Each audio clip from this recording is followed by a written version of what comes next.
This channel does not promote any violent, harmful, or illegal activities. All content provided by this channel is meant for an educational purpose only. সেই জন্যই আমরা এটাকে silent pandemic বলছি। অ্যান্টিবায়োটিকে কাজ করছে না, অধিকাংশ অ্যান্টিবায়োটিক রেজিস্ট্যান্ট, আমরা দেখছি সব অ্যান্টিবায়োটিক রেজিস্ট্যান্ট।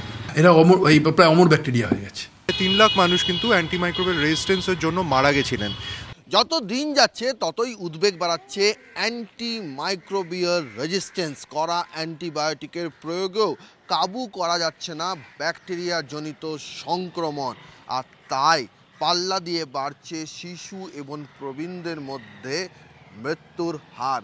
এই জায়গা থেকে দাঁড়িয়েই এ রাজ্যে দেশের প্রথম অ্যান্টিমাইক্রোবিয়াল রেজিস্ট্যান্স হাব তৈরি হতে চলেছে বেলেঘাটায়। যা ছিল নাইসেড তাই এখন হয়ে যাবে নিভ, national institute for research in bacterial infections. আপনি তো জানেন যে নাইসেড মানে national institute of cholera and enteric disease, এটা আমাদের পেটের অসুখের, মূলত ডায়রিয়াল যে অসুখ, তার একটা রিসার্চের একটা সেন্টার, যেটা ইন্ডিয়ান কাউন্সিল অফ মেডিকেল রিসার্চের আন্ডারে রয়েছে। এটা কিন্তু আমাদের 60-এর দশকের শুরু থেকে রয়েছে। আগে কিড স্ট্রিটে ছিল, তারপরে এটা মানে শিফট করে আমাদের আইডির পেছনে ক্যাম্পাস হয়, আর আইডির মধ্যের ক্যাম্পাস আমাদের 2006 সাল থেকে শুরু হয়েছে, সেখানে 2টো বিল্ডিং রয়েছে। ডায়রিয়াতে মৃত্যু ব্যাপারটা কিন্তু একদম নগণ্য জায়গায় নেমে এসছে। মানে ডায়রিয়ার আমরা যেটা বলি একটা ইনসিডেন্স, বা প্রিভ্যালেন্স, সেগুলো কিন্তু পার্টিকুলারলি ইনসিডেন্স সেটা কিন্তু কমেনি, কিন্তু মর্টালিটি, মৃত্যু ডায়রিয়াজনিত অসুখে সেটা কিন্তু অত্যন্ত কম। কিন্তু ব্যাকটেরিয়াল ইনফেকশান কিন্তু ক্রমশ সাংঘাতিক হচ্ছে, এবং তাতে মৃত্যুর সংখ্যাও কিন্তু ক্রমশ বাড়ছে, খুব দ্রুত বাড়ছে। কেন বাড়ছে? কারণ হচ্ছে যে এই ব্যাকটেরিয়াগুলো আর অ্যান্টিবায়োটিকে কাজ করছে না। তার মানে এদেরকে যা বলে অ্যান্টিবায়োটিক রেজিস্ট্যান্ট ব্যাকটেরিয়া, এর সংখ্যাটা কিন্তু অত্যন্ত দ্রুত হারে বৃদ্ধি পাচ্ছে। এবং এরা কিন্তু এই ডায়রিয়ার ব্যাকটেরিয়া নয়, এরা হচ্ছে অন্য জায়গায় ইনফেকশন করে। তার মধ্যে মেজর একটা ইনফেকশন হচ্ছে যার সেপ্টিসিমিয়া, ব্লাড বোর্ন ইনফেকশন। একটা হচ্ছে lung infection, pneumonia, urinary infection. এই ব্যাকটেরিয়াগুলো কিন্তু অনেক বেশি মানে আমাদের স্বাস্থ্যের জন্য অনেক বেশি ক্ষতিকারক। এই জায়গা থেকে একটা হচ্ছে তারা অনেক বেশি সিভিয়ার ইনফেকশন করছে, তাতে ডেথ হচ্ছে। 2 হচ্ছে মানে তাদের ডিজিজ কোর্স, মানে যতদিন ধরে তারা ভুগছে সেটা খুব লম্বা সময় ভুগছে। যে এই অসুখগুলোর জন্য, অর্থাৎ ব্যাকটেরিয়াল ইনফেকশন এবং অ্যান্টিমাইক্রোবিয়াল রেজিস্ট্যান্স, এর জন্য আমাদের একটা ডেডিকেটেড ইনস্টিটিউট দেওয়া। It is high time if not late যে আমরা একটা এই অসুখে ডেডিকেটেড রিসার্চের জন্য একটা ইনস্টিটিউট বানাই। নাইসেড হচ্ছে বেস্ট ইনস্টিটিউট টু ট্রান্সফর্ম। যেহেতু একটা দিক হচ্ছে যে ভাইরাল ডিজিজের গুরুত্বটা মানে আমি life lost, health care cost সব দিক থেকে ক্রমে নিচের দিকে গেছে, অনেকটাই নিচে নেমে গেছে।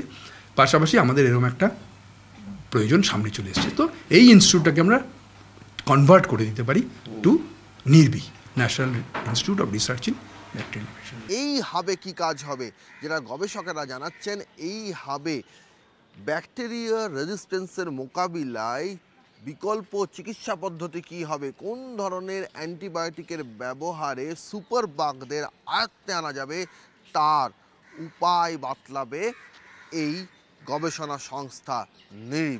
রিসার্চ ফোকাস যেটা থাকবে সেটা হচ্ছে যে মানে আমাদের ইনস্টিটিউটের জায়গা থেকে সেটা হচ্ছে ব্যাকটেরিয়াল ইনফেকশন, এবং দেশ জুড়ে ব্যাকটেরিয়াল ইনফেকশন এবং অ্যান্টিমাইক্রোবিয়াল রেজিস্ট্যান্সের যে কাজ আইসিএমআর চালাবে, তার নোডাল সেন্টার, তার মূল সেন্টার হবো আমরা।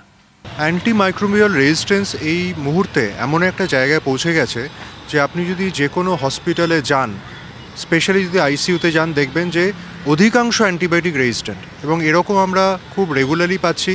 একটি বাদ দিয়ে অন্য কোনো অ্যান্টিবায়োটিক কাজ করবে না, এরকম সিচুয়েশন আমরা প্রত্যেক আইসিইউতে পাচ্ছি। এবং কোনো কোনো ক্ষেত্রে আমরা দেখছি সব অ্যান্টিবায়োটিক রেজিস্ট্যান্ট, কিন্তু এই ব্যাপারটা সেইভাবে সবার সামনে আসছে না, এবং বহু মানুষ এর জন্য মারা যাচ্ছেন।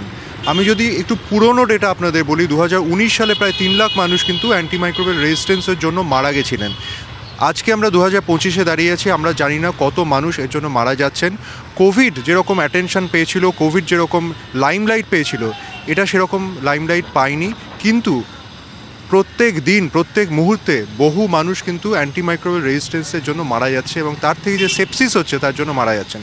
সেই জন্যই আমরা এটাকে সাইলেন্ট প্যান্ডেমিক বলছি। ইন্ডিয়াতে প্রায় 38 to 40% অফ কেসেস সেখানে মাল্টিপল অ্যান্টিবায়োটিক দিয়ে ট্রিট করার একটা প্রবণতা আছে। তো সেইগুলোকে দেখতে হবে। তারপর ওয়াচ গ্রুপ অফ অ্যান্টিবায়োটিক, যেটা বলা হয় যে অ্যান্টিবায়োটিকের 3টে ক্লাস, অ্যাক্সেস, ওয়াচ এবং রিজার্ভ। অ্যাক্সেস সেটা সাধারণ যে কোনো ইনফেকশানে ইউজ করা যেতে পারে। তো যে কোনো কান্ট্রিতে অ্যাক্সেস গ্রুপ অফ অ্যান্টিবায়োটিকের ইউটিলাইজেশন 60% অবধি হতে পারে এবং বাকিগুলো কিন্তু খুব কম ইউজ হওয়া উচিত, মানে ওয়াচ গ্রুপ এবং রিজার্ভ গ্রুপ খুব কম ইউজ হওয়া উচিত। কিন্তু ইন্ডিয়ার ডেটা বলছে 50% ইউজ হচ্ছে ওয়াচ গ্রুপ। তো এইগুলো কেন হচ্ছে?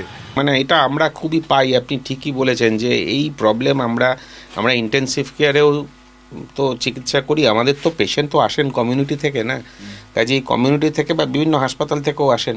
কাজে আমি বহু বছরই দেখেছি আমাদের কিন্তু এই কমিউনিটিতেও এইসব সুপার বাগ এবং বা মাল্টি ড্রাগ রেজিস্ট্যান্ট অর্গানিজম যাদের আমরা বলি এরা ছড়িয়ে পড়েছে। কাজেই এটা কিন্তু শুধুমাত্র ভারতবর্ষে নয় বা শুধুমাত্র পশ্চিমবঙ্গে নয়, এটা একটা সারা পৃথিবীর থ্রেট হয়ে দাঁড়িয়েছে।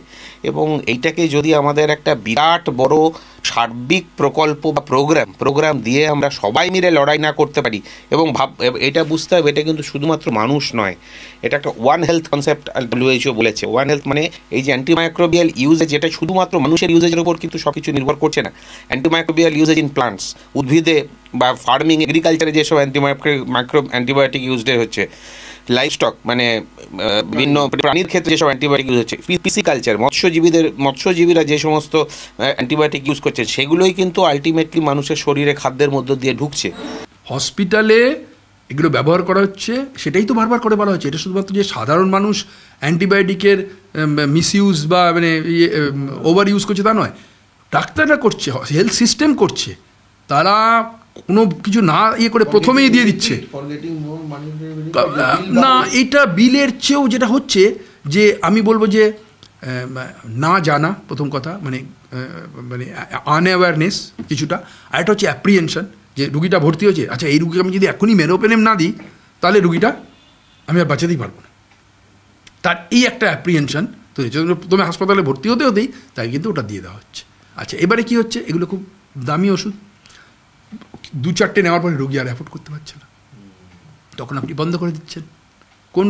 কতজন 2,000, 2,500, 3,000 টাকা এক একটা ইঞ্জেকশন ব্যবহার করতে পারবে?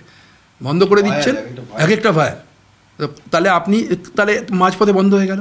তো এই ধরনের ব্যবহারের ফলেই কিন্তু ড্রাগ রেজিস্ট্যান্সটা বেড়ে যায়। যে অ্যান্টিবায়োটিক অকারণ অ্যান্টিবায়োটিক দিচ্ছে চিকিৎসকরা, অ্যান্টিবায়োটিক সবাই গ্রামে গঞ্জে অ্যান্টিবায়োটিক দিচ্ছে, এটা যেমন একটা দিক, আবার কিন্তু এটা আর একটা দিক যে এটা কিন্তু একটা বড় প্রোগ্রাম, বড় একটা ব্যাপার যেখানে মানুষ, উদ্ভিদ, পশু সবার মধ্যে অ্যান্টিবায়োটিক ইউসেজটা জড়িয়ে আছে। এবং এই পুরো ব্যাপারটাকে অ্যাড্রেস করবার জন্যই কিন্তু WHO ওয়ান হেলথ প্রোগ্রাম চালু করেছে। ওয়ান হেলথ মানে মানুষ, পশু এবং উদ্ভিদ। ক্যামেরা দীপঙ্কর জানার সঙ্গে সৌরভ দত্ত, TV9 বাংলা, কলকাতা।